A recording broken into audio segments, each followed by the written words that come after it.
estate market is booming, but be careful. Not everybody is building dream homes with a solid foundation. That's right. Tonight, we're taking a closer look at a long-standing issue. Homeowners in Southwest Florida who say contractors are taking way too long to build their homes, costing them their life savings. Our Rachel Lloyd has the details you need to know in this Fox 4 investigation.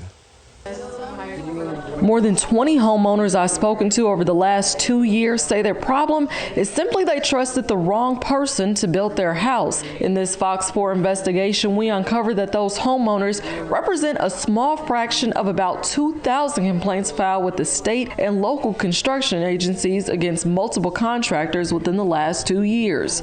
Complaints range from code violations to unlicensed work to misconduct. A third of the complaints filed in Collier County were unfounded by the county's licensing board. The state agency, Florida Department of Business and Professional Regulation, has closed more than half the cases.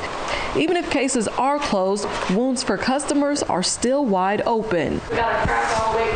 Dan McAtee and his wife Tina signed a contract with Rhino Custom Homes in 2018 to build their dream home. 2 years later, they're still waiting to move into what was supposed to be part of their happily ever after. It's not only a gut punch, but yeah, I was expecting to retire at the end of last year. Even after paying Rhino Custom Homes more than 75% of the total cost for their new home, the McAtees say all they got for their hard-earned money was the completed concrete shell and a roof that had to be replaced because it had rotted. When they confronted Rhino owner Mark Southwick about the rotted roof after they received this violation order from Charlotte County Code Enforcement, he replied, quote, "I'm calling inspector and I'll get it taken care of right now." That was in February. Southwick did not respond to my request for comment within the last 2 weeks, and the attorney who previously spoke to me on his behalf told me he's no longer representing him. Any other questions? In August, Southwick told the Charlotte County Licensing Board he did not oversee the build of the McAtees home. With respect to the McAtees home, Mr. Ives testified that the quality of the work was poor. What's your response to that? Do you supervise your job sites, or do you have someone that does? I was not at that time. At that time, we went over all this before. I grew way too fast. The McAtees say Southwick shouldn't have bitten off more than he could chew. We're going to be out about $200,000 at the end of the day. At least. Since then, the McAtees have hired a new contractor, Vantage Homes, and instead of retiring, Mr. McAtee says he's now working a few more years just to pay for his new home, but also for Rhino Custom Homes not finishing the job they were paid to do in the first place. They can take away their... Ben Bailey, director of Charlotte County Community Development, says the county's licensing board has revoked Mark Southwick's permitting privileges in the county. They can take away their new permitting privileges here in the county, but they cannot revoke their license because it's issued by the state. So he cannot work under any permits issued by the county under his name or his company, Rhino Custom Homes. If that contractor hasn't performed within Amira Fox, state attorney for the 20th Judicial Circuit, says she's working to assure homeowners that all Southwest Florida contractors finish the job they started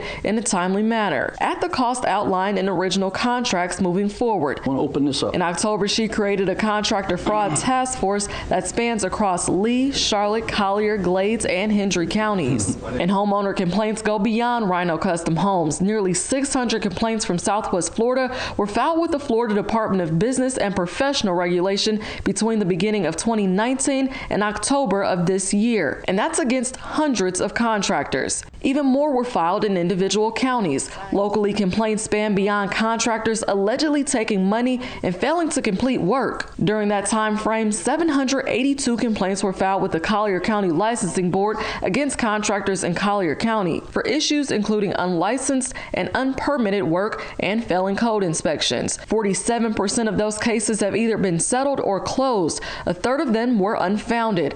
The rest are still pending or waiting citation. In 2019, Charlotte County received 398 complaints against individual contractors and 485 by October of this year. McAtee says the complaints mean nothing if contractors continue to get away scot-free.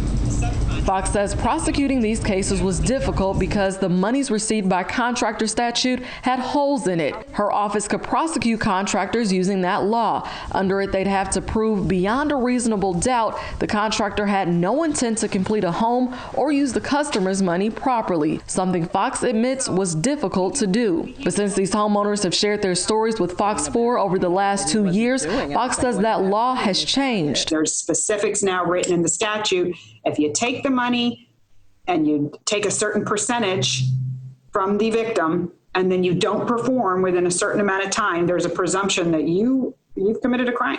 Unfortunately, the new law went into effect at the end of last year after the McAtees signed their contract, so it won't protect them. The flip side is the owners of Hardin and Dukes Custom Homes, Matthew Hardin and Stephen Dukes, have been charged with crimes. Fox 4 cameras captured HD Homes owner Stephen Dukes walking out of a Sarasota County jail in September. Go steal the money. No. After he and his partner Hardin were charged with 1 count of scheme to defraud and 12 counts of misapplication of construction funds. Days later, his partner Matthew Hardin was arrested too. I tried reaching out to Dukes since then, but numbers listed for him were disconnected, and one rang on in without ever going to a voicemail. Same thing for Hardin, except someone answered the one number that wasn't disconnected and told me no one by the name of Matthew Hardin lived there. But before it gets to an arrest, before you lose money, before signing on the dotted line, Bailey recommends doing your homework. We have a lot of information on our county website. If you want to go in to look at the progress that the contractor has on all their permits, you can simply go in there, do a search. It'll pull up all their permits, inspection history, whether or not they've had any complaints. I tried it out myself. I searched Mark Southwick. It shows the licensing board revoked his permitting privileges in August. You can search any contractor before signing on with them and get a list of the subcontractors working on a particular permit and call them. Ask if the contractor has made any late payments. The McAtees say they wish they had known about this before trusting Southwick. But despite waiting for a home they say should have been finished last year, they're looking toward the light at the end of the tunnel. Even though we're going to be out the money, at least we're going to be able to get the house done. So we're focusing on the positive rather than all the negative of the last year. According to DBPR, Southwick has agreed to voluntarily relinquish his contractor license with the state by March 15, 2021. That's to avoid any further administrative action. Homeowners who file complaints would then be eligible to receive compensation from the state's contractor recovery fund. The McAtees are expecting a completed home in January. Rachel Lloyd, Fox 4.